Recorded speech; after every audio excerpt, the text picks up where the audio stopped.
Hello and welcome back to Deadfire. We are going to go and see Queen. What do you need? So, Don't see why not. Heading up this way to the northern exit. We'll head out. So, all the way to Serpent's Crown. We've been to everywhere else here. So, hopefully, we'll get something good here. It's also the place we were told to go at the start, I believe. So, you know, it's been a while. I wonder what she has to say to us. I imagine it's about Aethys. Oh, we have that to say to her as well. But let's see. We're at Serpent's Crown. Okay. Pretty much just the palace, from what I can see. We've also got Muhai's estate and Lady Espero's estate. And then we've got Kano's estate. We've got to go and speak to Kano as well. We've got to get his conch. That's it. Right. Natehi! We've got to speak to her as well. We've got to hear her side of the story. For why she wants Archimir's thing. You return. What say, friend? Never mind. Oh, I guess actually we wanted to speak to the one in the Brass Citadel. About why Riotar I want it, but that's fine. We can head back there. Yeah, we'll head back there when we do that quest. Now I'm doing that. I hope I remember. Okay. Nothing going on with them. I guess we could just walk into Taukano's estate. I don't imagine he's going to complain. Oh, of course not. In we go. I mean, we do have the Huana's favorite, godlike, so hopefully everything's good. Hello, everybody. He's got apprentices and he's got a druid. Okay. And he's got a chanter. Hello there.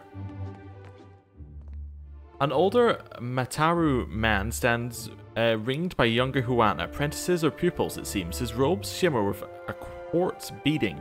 His perfume announces his presence from across the room. Yet beneath his finery he looks like a fighter gone to seed. Disused muscles flop from his arms, and flab pads him like so many layers of silk. He looks up and down and notices you. Greetings, and welcome to my home. He gestures to the lavish room, puffing his broad chest out a little more. For what do you come to my villa?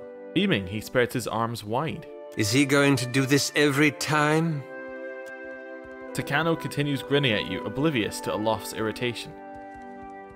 Hey look, I have a special shell too. Although we could read his soul as well. No, let's just start. Let's read his soul. Your essence slips from your body and Taukano's soul enfolds yours like a warm, oily thing. As his fears and questions seep into you, your perspective shifts to his. At first, you were worried this pale elf before you had been sent by the Valian debt collectors. It'd be a low trick, taking advantage of your famous hospitality, but then those Valians are crafty. Perhaps if your villa were bigger, then they might know that you're a man worthy of respect. At least you have the shell. You tuck it away not only for safekeeping, but also because you're a little ashamed of it. How could such a simple, ugly thing be sacred to a god? It was a gift from the queen, so you keep it. Your gaze strays to the wall. Yes, you must knock down that section there and install a wide, grand window, once you have the money. You retreat from Taukano's soul to find him watching you with a placid smile. Well, let's just ask about his rare Ondrite artifact. Let's not show him ours yet. The Cornet of Waves. It is a conch shell, but very important. To receive it is the highest honor. He nods vigorously, jiggling the loose flesh of his neck. He sounds like he's trying to convince himself more than you. The Queen gave it to me as thanks for my years of service. I was her personal bodyguard when she was a child, you know. He folds his hands over his considerable paunch. Why is it so special? Because it is sacred to the goddess Andra. Everyone knows it is a privilege to have. He clasps his interlaced fingers together, his knuckles glowing white. He glances towards his apprentices. Akara Taukano. Everyone knows it is a sign of favor.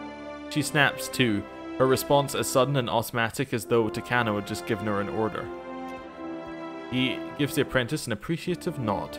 I am misled if holding a shell is all it takes to earn Ngati's favor. The Kehu tosses his hair and chuckles to himself. Huana have used conch shells to communicate for centuries. This is likely one such device. What a noble purpose. His expression falls as if he were hoping for a grander story. Generations ago, there was a similar shell. When the old city sank, Andra's faithful gathered around that cornet and prayed for deliverance. He leans close, a storyteller's grin spreading across his face, an ominous sing-song creeps into his voice. But Andra is not a goddess of mercies. Instead of lifting them from the ruin, she pulled them down with the shell and said they would rise when it did. He chuckles and leans back, clasping his hands over his generous midsection. That is the story, anyway. Macabre, no? His eyes twinkle with glee. Hey, do we ask for the coronet, or do we say... Let's ask for it first. I need the coronet of waves. But it was a gift from the Queen. It is unusual for a man of my standing to give such a thing away. The coronet of waves is no mere trophy. It deserves a keeper who knows its history. But the Queen gave it to me. There is great honor in such a gift. The honor lies in her esteem, which you still have. That's what matters to you, no? I think that's what we're going for. Yeah. But what is esteem if no one sees it? Esteem is expensive to maintain. He glances around at his spacious villa, his shrewd expression reflected in the mirror-smooth marble. Let's see if we have any other options. Very well. Let's show him our shell. Hey look, I have a special shell too. Ah, I see. His features fall in disappointment. I am sure it is also a great honor. Alright, I need your coronet. But it was a gift from the Queen. It is unusual for a man of my standing to give such a thing away. Yeah, it deserves someone who knows its history. But the Queen gave it to me. There is great honor in such a gift. Andra punishes those who refuse to let go. If you cling to her relic, imagine what she might take instead. Far be it from me to offend a goddess, especially when I have much else to steward. He looks around at the spacious villa. His nervous expression is reflected in the mirror-smooth marble. Take it, with my blessing. He presents you with a large, lustrous conch shell. The surface is inscribed with symbols, and the tip is fitted with a silver mouthpiece. Nice. It's ours now. It was easy enough. I got it. Anything else in here that we want? Let's see. Nothing in this room. Don't imagine there's going to be anything else in here, but we'll have a look around. Ataru warriors. Shark is betrayed mid-leap as if it's been carved from a single piece of wood. The wide blade is mounted here. Beneath it, engraving reads for courage in battle. You see cracks along the surface of this battle horn where it was carefully repaired. Okay. Nice and quiet. I just want to pick the lock. There. That's it. What do you need? Don't need to do anything else with that one. Okay. Well, we've looked at his villa. That was nice. See you later, Taukano. Or probably not. But anyway. We've been there. We've acquired the coronet. Might be worth going back to Dario and saying, hey, we found this coronet. Like this other one. Now we have two. See whether he'll give us a second reward. Nothing along here. Muhai's estate? I don't know if we've heard about Muhai yet. I don't think we have. Could be wrong. Alright. Each island in this miniature model has been carefully sculpted, lined with carved rings that indicate height. Yeah? At last! Akira, I have waited a second lifetime.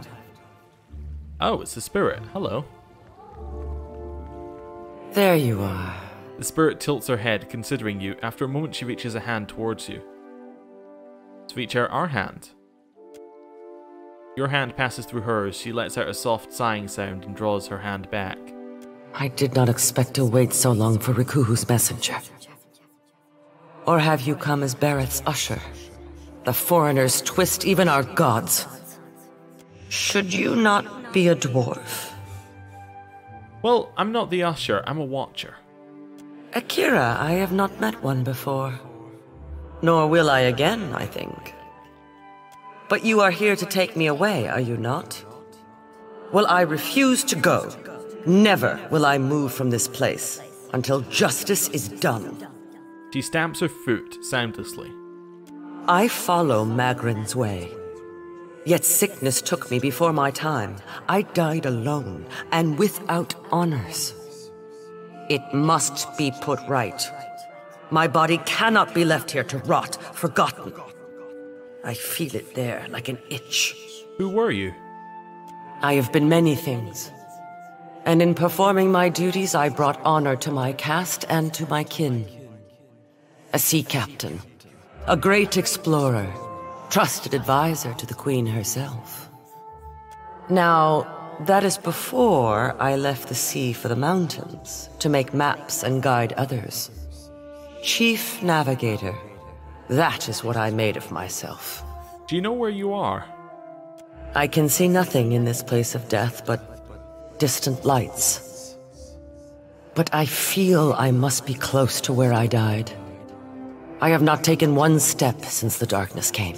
What's the last thing you remember? The sickness. Days of it. Lying in my own filth as the disease withered me. I passed from wakefulness to sleep with every breath. But I knew it once when it was over. Is that why you haven't moved on? I could help you. Of course. Some kind of mistake was made, and now Magrin will put it right. I thank you. Please, search my home. My body cannot be far. Yeah, I think I can see it. Okay, well, if she's dead, then her stuff is mine. Various unfinished letters lie scattered across the desk. You catch fragments of meandering apology, largely obscured by spilled ink. Well, don't see why not. Yeah, this is ours. Ours? Yep. Ooh, 2 books. True Stories from the Living Lands we've already read. And then The Rise of the Cypher-Rangas, which we haven't read. The line of succession in a Huana tribe is malleable to change. One trend remains constant. Mataru warriors possessing strength, leadership, and wisdom make a natural choice for Rangas. The Kahanga diverged from this pattern centuries ago, instead choosing from accomplished fighters or hunters. The Kahanga look to the most intellectual and tactical Mataru born. Recent Kahanga generations have embraced this uncommon practice by favouring ciphers in their leadership. Some believe the development to be a reaction to the spread of foreign influence in the Deadfire, but tradition stretches farther than most credit. Onakaza II, latest of the Cypher-Rangas, seems determined to not be the last Cypher-Ranga as she clings to diminishing Huana sovereignty in the region. Rising where other tribes floundered, the Kahanga are praised for keen political maneuvering and endurance in the face of relentless trials. All that remains to be seen is how much one cipher can endure. Oh, so the queen is a cipher. New information. Oh, it's her dog. I mean, it's our dog. No one to now. check up on her, I guess. Evie. Evie gives +2 resolve and resistance to resolve afflictions. Nice. Have that as well, definitely. Yeah, all of this is ours, obviously. And then her. We have her remains. We have now found her remains. We must now speak with her again. Have you found it? Akira, I hope I have not rotted away. I found a body in the bed. I assume it's yours? Yes. To think, a Mataru of the Kahanga tribe left to die alone and forgotten. Unthinkable. I'll fix this, I promise. In life, I would have faced any challenge. Now you are my champion. Magrin smiles upon your deeds. Take my body to the Temple of Magrin in the Sacred Stair. There is a great fire there that burns eternally. Burn my body there, so that it may be dedicated to Magrin in death. I cannot pass from this life until all is in order. Okay. Are you sure this is what you want? Of course. When all is done, Magrin will light a path for me. Or else, if I must face a final test of my navigator's skill, I will impress her. Alright. Well, we'll take her remains with us. We could have asked a very sensible question, which is, won't people notice us carrying the remains around? But whatever. If somebody does, somebody does. That's the way of things. Right. Along here. We're going to see the Queen with her remains as well, which I think will be quite amusing. And now we got the last estate. It must be where the otters live. It's actually locked. Lady Espero's estate. Wait, that's locked, but it's not... It's not stealing locked, so we can just open it. Going with that. There. Yeah. What did I tell you? Sure. I'm just going to go inside. It's not against the rules to unlock it, then we might as well just go inside, right? Sure. Hello? Anybody home? Oh, books. On the efficacy of imps and sealed correspondence of giftbringer Aidan. A time-worn adage among practitioners of the arcane arts avers that early wizards compelled imps to service not out of a desire for their assistance, but to banish them from underfoot. I doubt it not at all, for one could not conjure more unruly, noisium, maladroit, or irascible aid. Why then do we employ these diminutive meddlers? Imps, dear reader, are to a wizard's sanctum as raps are to a ship. Whether out of malign instinct or pure mischievousness, they infiltrate our laboratories with alarming regularity. Ninagroth conjectures, in his sensitivity of simpletons, that imps infest any locus of concentrated mystical influence, and accounts of the creatures lurking among the uninhabited ruins of Ingwith seem to corroborate his supposition. Yet a wizard's domicile seems to possess a particular appeal to them, regardless of whether it resides at a nexus of spiritual power or no. Left to their own devices, the winged miscreants accrue loose baubles, hoarding them in filthy dens, as often as not established in cupboards and privies. Seemingly possessed of an antiquity dealer's discernation, each prefers to pilfer the most valuable paraphernalia and potent artifacts, yet they remain pathetically inept in the use of even the simplest gewgaw. I admit that the imp's general incompetence makes them appealing retainers. One of the little cretins may displace a favoured wand of elemental power, but little peril exists of it activating the instrument and immolating your collected volumes of arcana. The same cannot be said of apprentices. Yet the beasts appear to present a danger to the unwary, for they possess a low cunning not unlike that of Zerups and Orlans. Without a domineering hand to direct them, imps rapidly regress to their base instincts. As a result of their propensity for pack behaviour, even transitory leniency with a symbol imp can imperil a wizard's entire collection. Then we got selected correspondence from Giftbringer Aidan. Sing, O ocean waves of Andra's sorrow, for her unrequited love for the unattainable moon. Sing of the ocean's sorrow so that we may forget our own. Each day the tides reenact Andra's longing for the great moon. The waters reach out at high tide, yearning for the heavenly body, only to slump into low tide when the moon proves unattainable. You asked me once why I loved Andra so dearly, how I could go from a life on dry land to being a devotee to the goddess of the oceans. I sing to the ocean's sorrow so that I may forget my own. It is Andra's message that speaks to my heart. I have devoted my life to helping others discard painful memories, for that is the gift Andra gave me. When I lost my young daughter, my wife, I was inconsolable until a gift-bringer offered to take my toddler's toys and cast them into the deepest waters. Truth be told, I and the other gift-bearers I know have never spoken to Andra. She is largely silent, and when she does speak, she uses floods and tidal waves instead of words.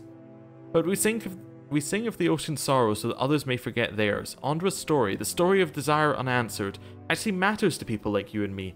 Magrin cannot steer you to victory over sadness. Helia cannot force joy down a crying throat. Only Andra can give us strength to persevere when life seems without worth. And that is the answer to your question regarding why I love my goddess so dearly. Interesting. I mean, I think I'd read that before because it was in the first game, but anyway. A war dog, can we have it? No.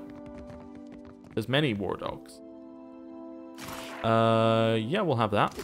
Sure. Sure, it's free. Have this as well. The exceptional padded armor. Anyone here? No? That order's too tall. This carving of an Ngati is meticulously detailed from the scales on her legs to the fine points of her teeth. Yeah, definitely have all of that. I got it. The war dogs don't seem too worried that we're wandering around here. Alright. Definitely have this. Adir Customs and the Adir Empire Part 1 Origin. I want to read that. Adir is a rich country... Adir is a country rich with custom, and they are known for the strict adherence to them. Their customs run the gamut from grand celebrations like the Feast of Feasts to mundane superstitions such as the ways to avoid Sith addiction. This volume will focus primarily on bigger celebrations, as no one knows how to throw an extravagant party quite like an Adiran. The Feast of Feasts. The biggest and most important of all Adirian customs is the Feast of Feasts. This week-long celebration happens in the first week of Fonestu, Deep Summer. It is dedicated to honouring the life of the first Furnacoin. Each day of the week is devoted to some aspect of the Furnacoin's life, and there are very specific dishes to be served at each meal.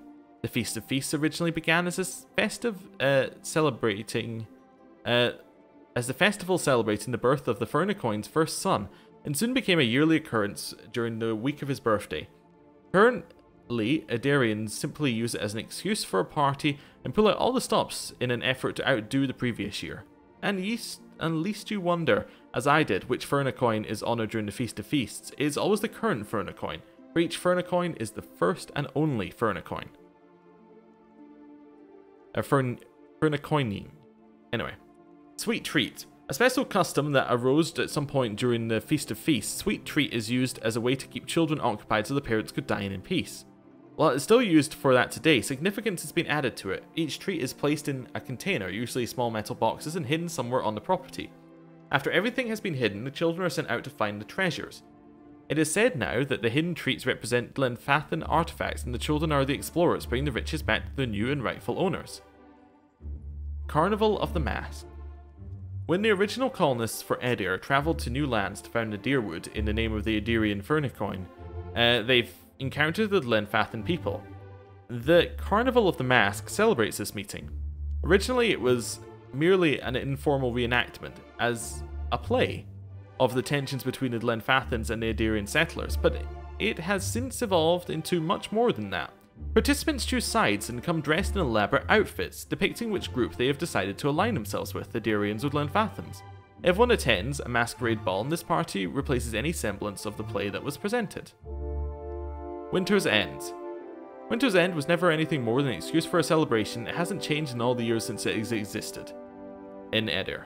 It takes place during the winter's dusk and lasts all 3 days. People use the time to reflect on the year, celebrate their lives, and remember the dead, especially those who have passed away in the recent year. Alright. Then we have the Edir Empire Part 1 Origin. In approximately 2200 AI, a group of tribes called the People of the Deer unified into a new civilization called the Edir Kingdom. The tribes, small and widespread over the land, knew it to be better for their continued existence to unify. The leaders of each tribe became advisors to the king, chosen by the group. Each advisor would still be the lord over his people, but each lord would answer to the Furnacoin. So that's actually pronounced fair coining, to the fair coining. First king, the fair coining. This decision turned out to be exactly what was needed, and the Adirian kingdom thrived, spreading out over the land, establishing strong trade routes, and became known to be fair but shrewd businessmen. When the country thrived and internally there was little strife, there were still the occasional skirmishes with the neighbouring elven kingdoms of Kulklin.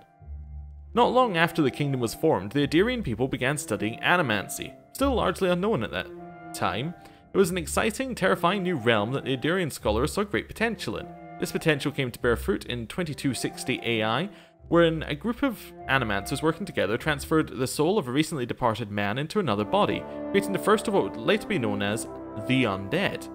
The reaction to this discovery was swift and decisive. Both the King of Edir and the Church of Wodica condemned this event, and the study and practice of animancy was outlawed. It would never again be practiced openly on Edirian soil. Conflicts with the Colquhoun continued, as escalating into a minor war in 2398 AI. Afterwards, a treaty was signed, and the Kingdom of Edir merged with Colquhoun to form the Edir Empire.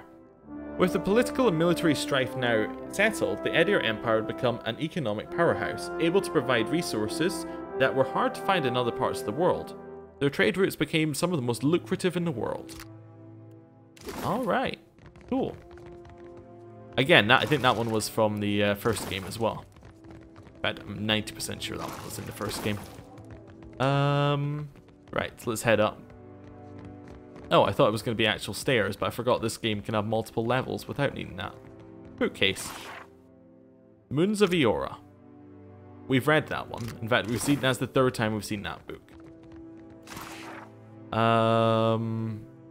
Fourth time. Beloved Lands, Poems from Erd Lenfath.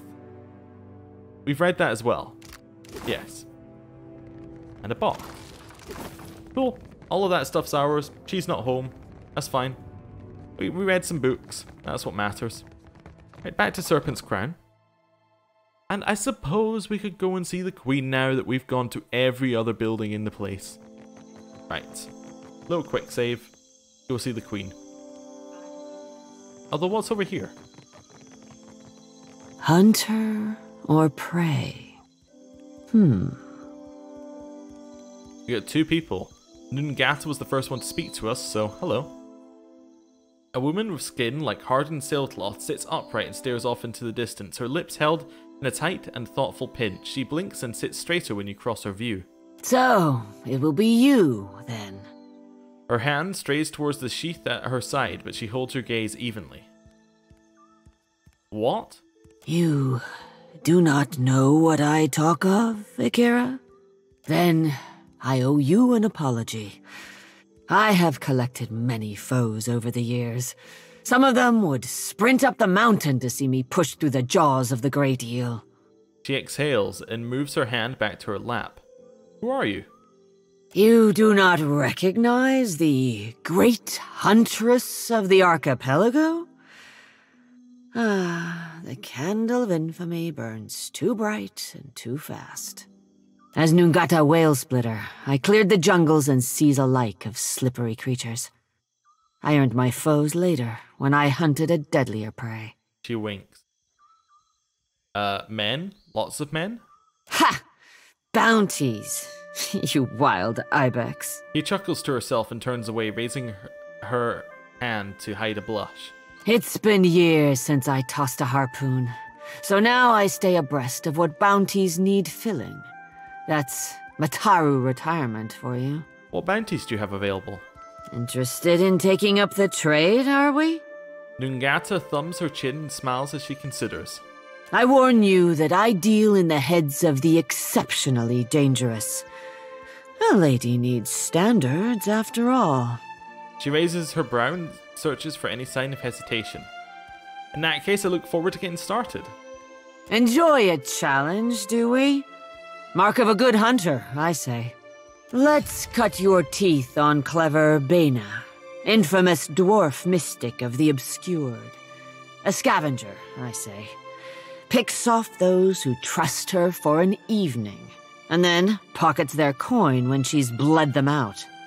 Bena was seen traveling on an island due southwest of Osongo. I have some more questions. Ask away, hunter. Ever missed the hunt? I miss traveling across the archipelago, answering to no one but my empty belly and purse. She grins out at the city and sighs. But this is a younger woman's game. Better that I step aside and make way for aspiring killers, Akira? Alright, well, see you later. And then we have a shop. Do you seek companionship on your travels across the Deadfire? Why not take a little friend along? A pet shop? We have many animals on offer, all well-trained and eager for a new home. Alright. Akira, you are sure to find one that suits you. That's a lot of animals. Catherine von Killian the Cat. I would not be surprised, I could be wrong, but was this a backer reward to have a named animal?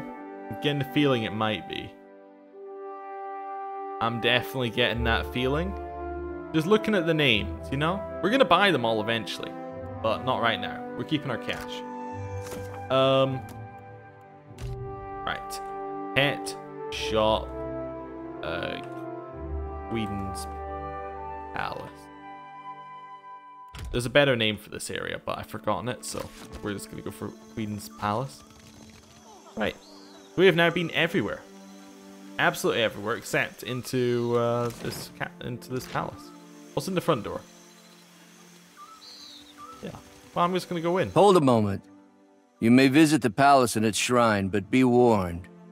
The Queen meets with trading company vipers.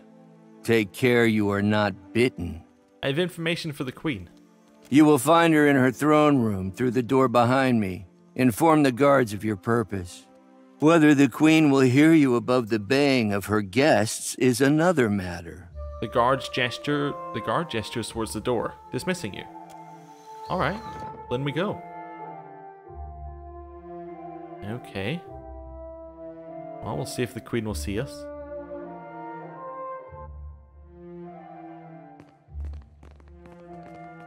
Oh. Alright.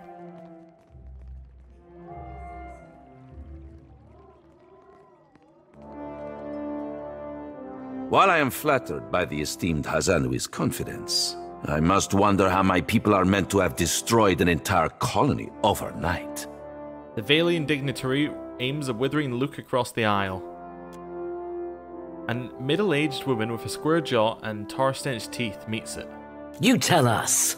It's no coincidence that your outpost at Port Mage survived the recent storm. She pulls a slender pipe from her pocket, but at a look from the Queen's attendant, she puts it away. You speak as if I could command the tides. While you are casting your blame in a wide net, why not look to our Kahanga allies? We do not share their talent for shaping water. A sizable Amoa, standing by the throne, takes a bold step forward and flares his nostrils at the assembled dignitaries. A hush falls over the room. I say our guest forgets himself. He clears his throat and sweeps his gaze from Nero to the rest of the room. Brother, stand down. Up to this point, the Queen has studied the proceedings with an even expression. She half rises from her throne as she fixates on Prince Aruhi. You are the one who mistakes my throne room for a sparring arena. I say this is beneath us. As Aruhi lowers his head, the Queen slowly centers her gaze on you and leaves it there. An interesting visitor in difficult times. You cannot be here to deliver a favorable omen. Though her mouth doesn't move, Onikaza's voice comes to you like an insistent memory nestled amongst your surface thoughts. We're just gonna nod. Allow me to apologize as I toss you before the wolves. Though she turns to the dignitaries, you still feel her attention on you. This one is a watcher blessed by Tangaloa. I suspect that many of our questions about Hasongo will soon be answered. The Queen's voice fills the expansive throne room, leaving you with a hushed silence to fill. How do we go with this? Let's take stock of our audience. The Valian Nero projects affluence with his fine garbs and gems. Karu, the Rauatine Hawazana, stands rigidly, watching the assembly through slitted eyes. She seems like someone who rarely leaves her back to a door. Onikaza, the Huana Queen, is all ease and comfort, though something in her bearing speaks of a quiet, measured intensity. Her brother, standing away from proceedings, cannot hide a satisfied grin. The chaos of the hall appeals to him. I come with a warning for the Queen. How quaint of you to point this out in a room of warmongers and conspirators. Her mouth spreads in a knowing smile. You have the ear of the throne. Speak on, then. Onikaza leans forward in her throne. I know this one. His parlor tricks frightened 10 years of every sailor in Queen's Birth. Raising her hand for silence, Onikaza looks to her brother. He approaches and they exchange a few words too quietly to hear. He lifts her gaze to you once more. We assembled to discuss the darkening of Hasongo, one of Rawatai's colonies. Watcher, it seems you have the floor. She opens her palm and waits.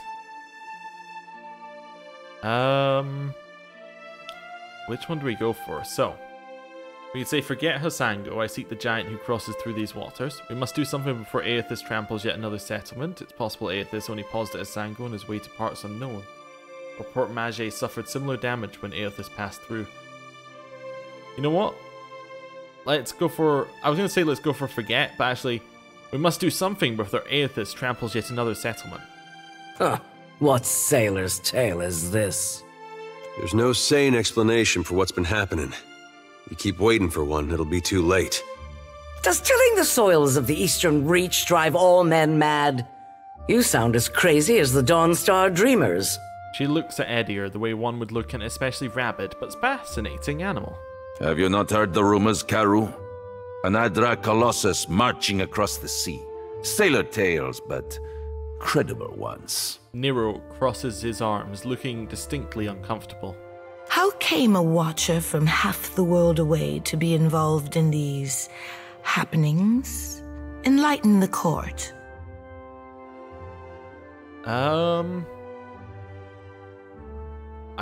Which one do we go for? Berath herself sent me to track Aethys. Everyone is in danger by Aethys what? I must do something. Or you know what?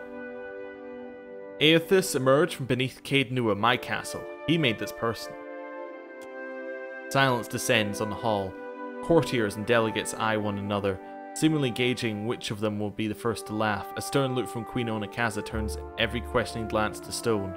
Tracking down a god who stands as tall as a mountain. A fisherman with poor eyesight could do this. My priests will trip over their feet to interpret his divine plan. Watcher, can you cut through the din and tell for what he comes to the Deadfire?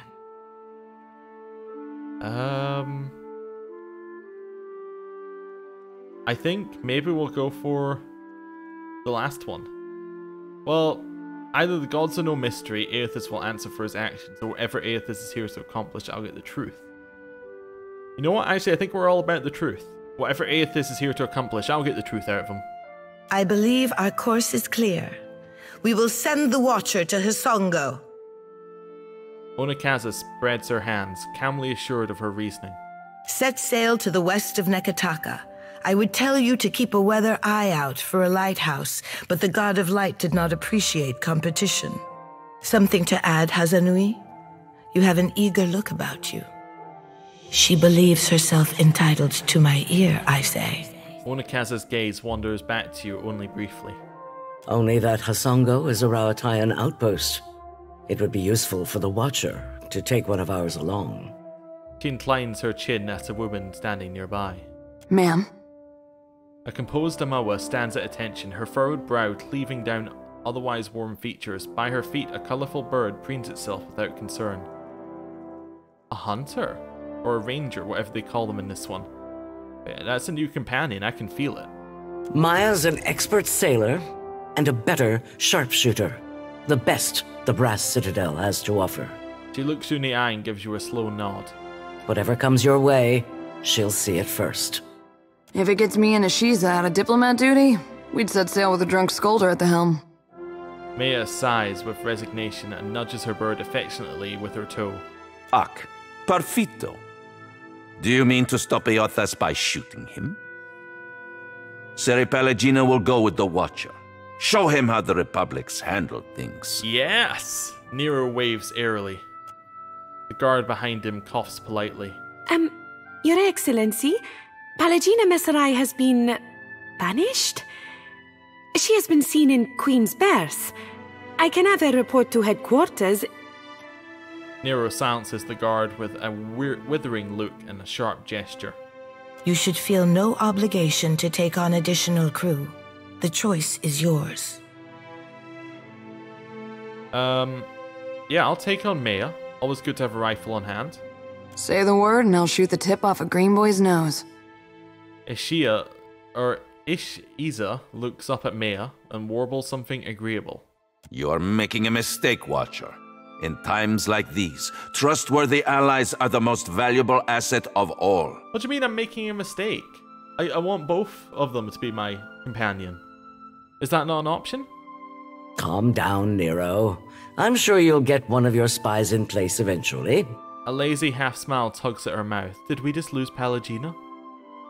In the meantime, Watcher, I hope you'll meet me in the Brass Citadel. There's more for us to discuss among friendlier company. She glares briefly at Nero. I believe we are finished here. Are we? Queen Onikaza rises from her throne and surrounding guards stand at immediate attention. Aren't we popular? Take care at Hasongo. The Deadfire was overfull before Aethys blundered in. Onikaza nods to you as she adjourns. Your allies will use you toward any end.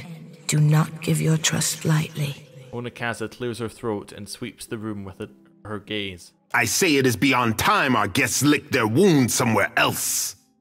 He banishes the foreign dignitaries with a swift and unmistakably disgusted wave. Alright. Well, let's speak. We have a ranger. Okay, we'll take her. She's an actual character? No, she isn't. She's not an actual character. I think. Oh no, she is. Oh, maybe Yidwin earlier was as well. Oh. Oops.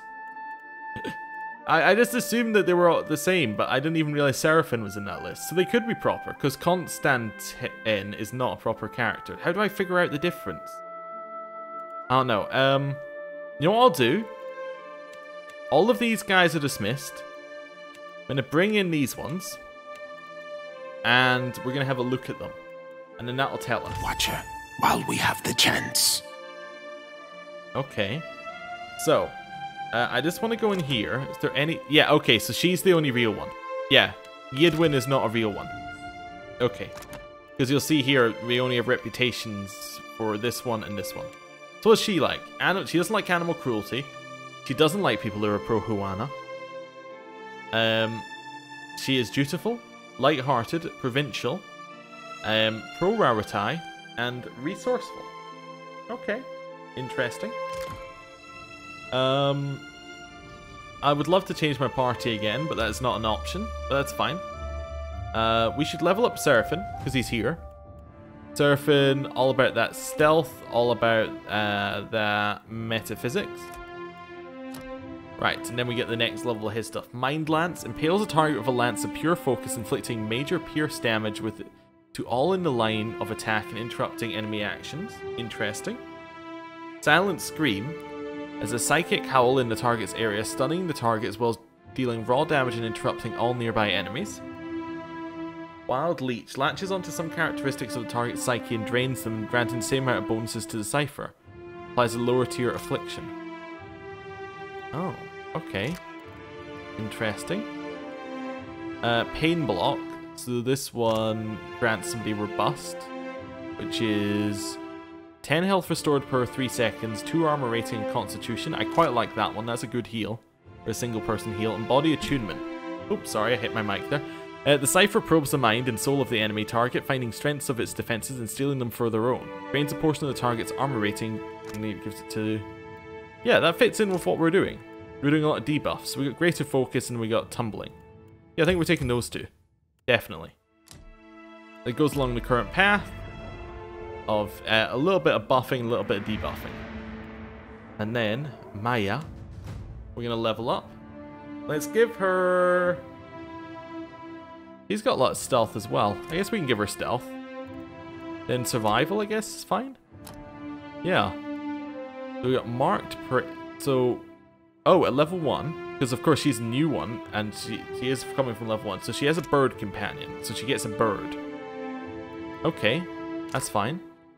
She also has Gunhawk. Gunhawks are a type of ranger unique to Rawatai who use hawk companions to complement their sharpshooting skills. So you get 20 range with all of those, chance to interrupt with all of those, 20% chance to interrupt the target with a blunderbuss attack. Okay, nice.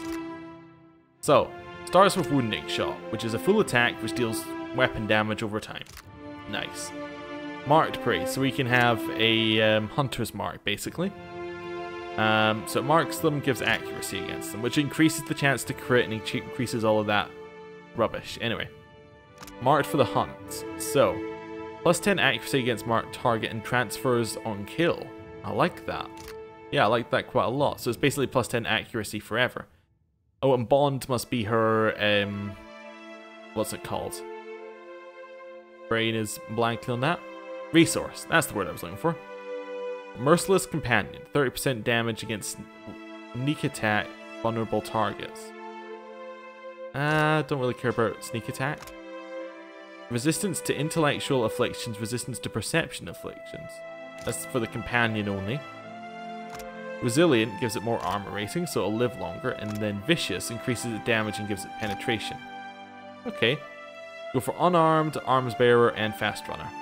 I'm taking Hunter's Mark, or whatever it's called, Marked Prey. Right. Stealth is pretty good. We're going up to 6. We're going up to 1 on Survival. Let's go with that. Here, we can heal our pet, which I don't care about right now. Takedown. So instructs, it's basically a knock, is a prone. Okay, what we got here? Marksman, increases accuracy with ranged weapons. I like that. Protective Companion. So increases engaged enemies. Okay. Shot on the run. Reduced recovery penalty for moving. Gunner, so it can reload quicker. Okay. One-handed style, not necessary. Yeah, okay, so... Here, Gunner's good. Takedown's good, Marksman's amazing. I think we're going to take Gunner as well. We want to make her good. I don't really care about her pet so much right now. So we've got all up there in stealth. Let's go for some alchemy. Let's knock that up there. And then here, we'll go for a survival. We get another one on here. Going to take the knockdown, obviously, because it's the next one on the list. That's what I was going to take. She appears to use a gun right now. Yeah, she uses an arquebus. So let's give her the ability to use a warbow. That's fine. Nice. Next. Alchemy. Survival. Here, marked for the hunt is one I said I was going to take. What's the upgrade to wounding shot? Hobbling shot. So I can hobble them. Not worried about that. Accurate wounding shot. Sounds brilliant. Increasing the accuracy means it's more likely to crit. Revive Companion seems interesting. Evasive roll. Okay, so that allows them to get away for a second and gets them quick, which increases their dexterity. I like it. Defensive Bond. The plus 10 defense against all area of effect attacks, and then the upgrade is 15. Okay. Fortitude, Snake's Reflex, Predatory Sense. So, heightens the predatory instincts of the animal companion, damage bonus to any creature suffering any damage time effect. So that could be pretty much on permanently. Okay, so I like that. Revive Companion seems useful. Evasive Roll seems really useful. Okay, next. Alchemy. And because we're on 6 here, let's start taking some bluff, I guess. Right. Get another one from this row. Revive Companion was the one that I think is going to be best. Right. Alchemy up to 6. Bluff up to 4. And we're at the level 4 one. So concussive shots. This one's interrupts an enemy. Okay. We don't have Hardy Companion. Takedown combo. It increases damage taken by 100% for 10 seconds. I like that. Or brutal takedown.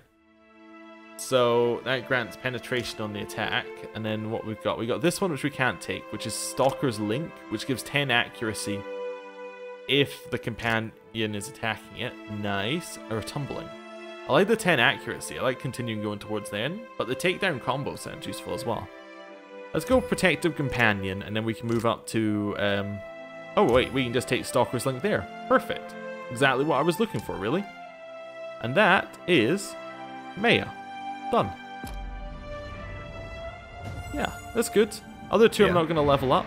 I would like to talk to these people some more, but I'm going to leave so that we can go and upgrade well, not upgrade, so we can get our party back together. Yeah. Okay. Let's see. So, been a while since we crossed Cannon, Seraphin.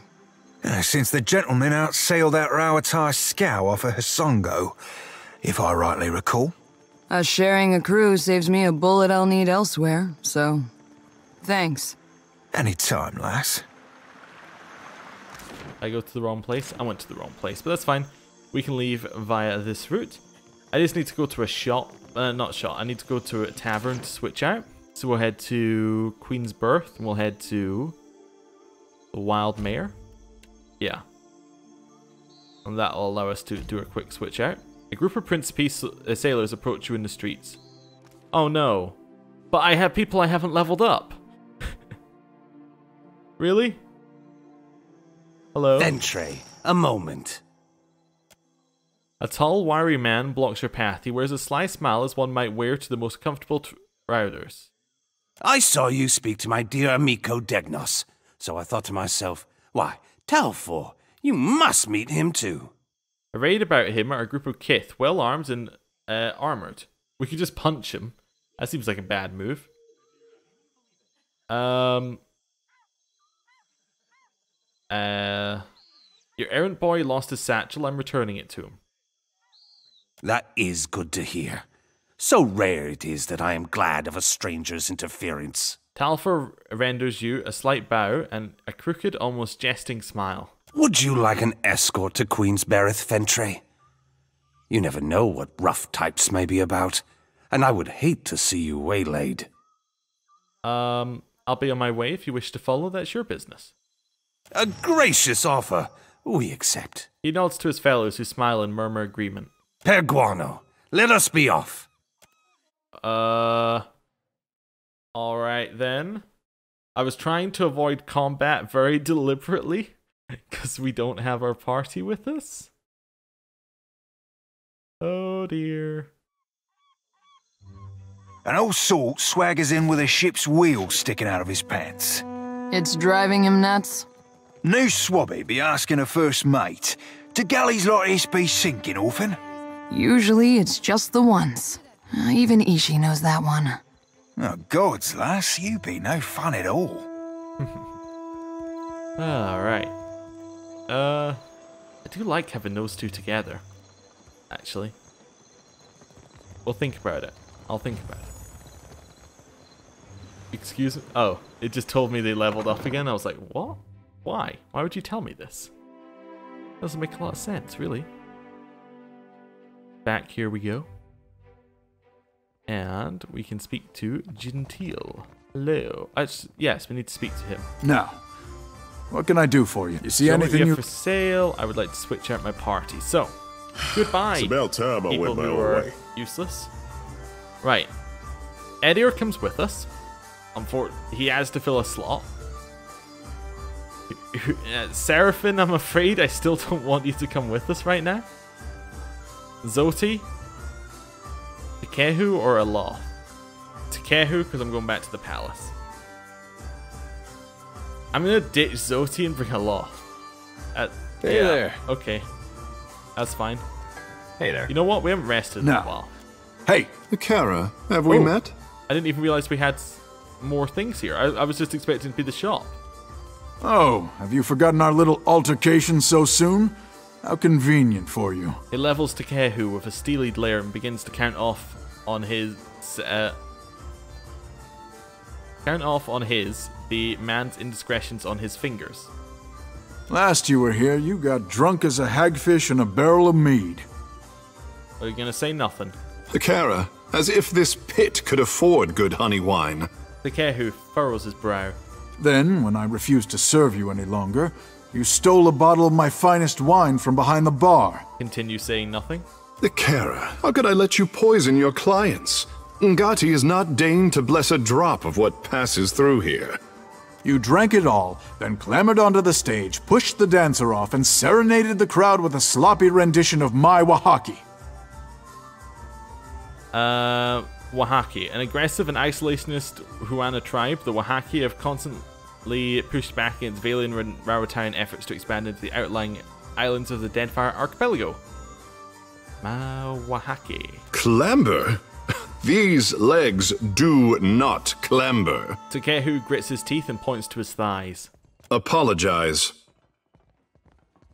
We could intimidate.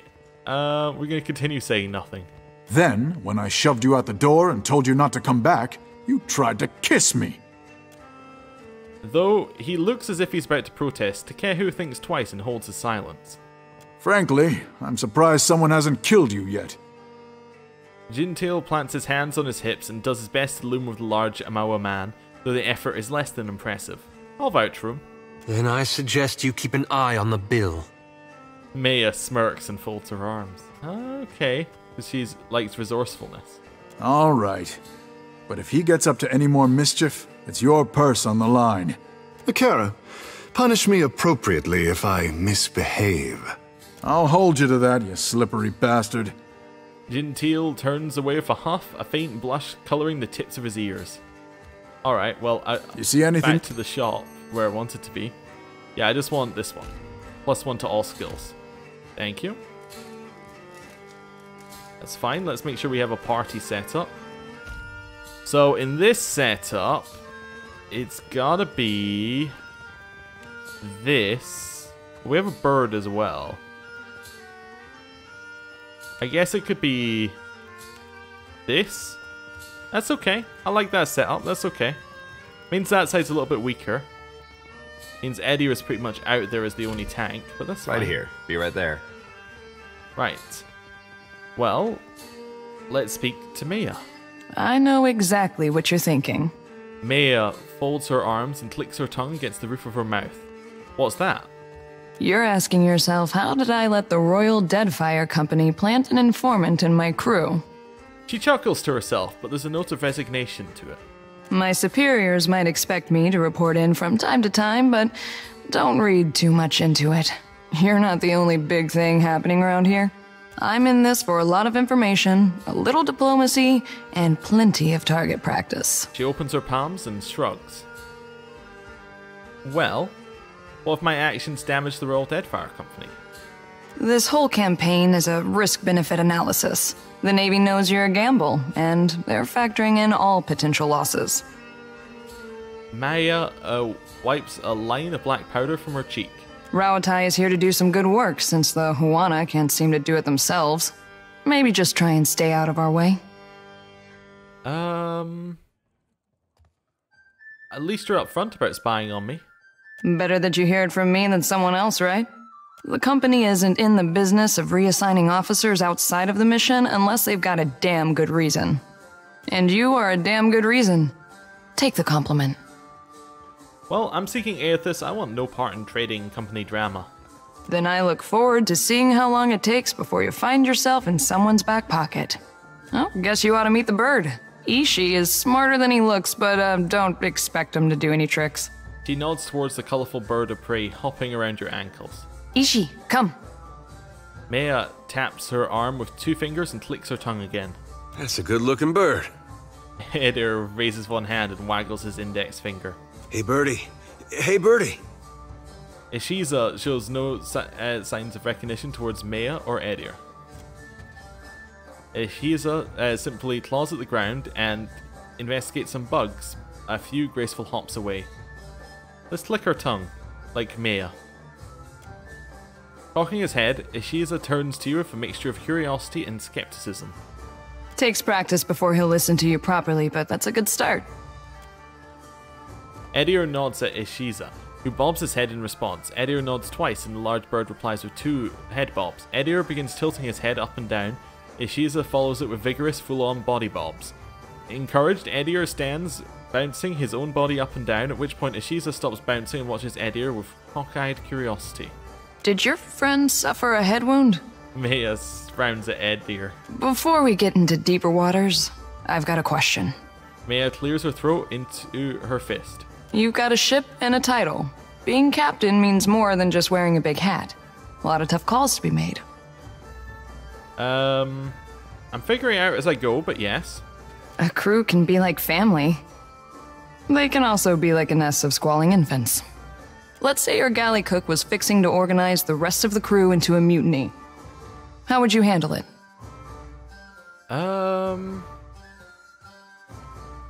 I'd get ahead of the problem and compromise with the crew.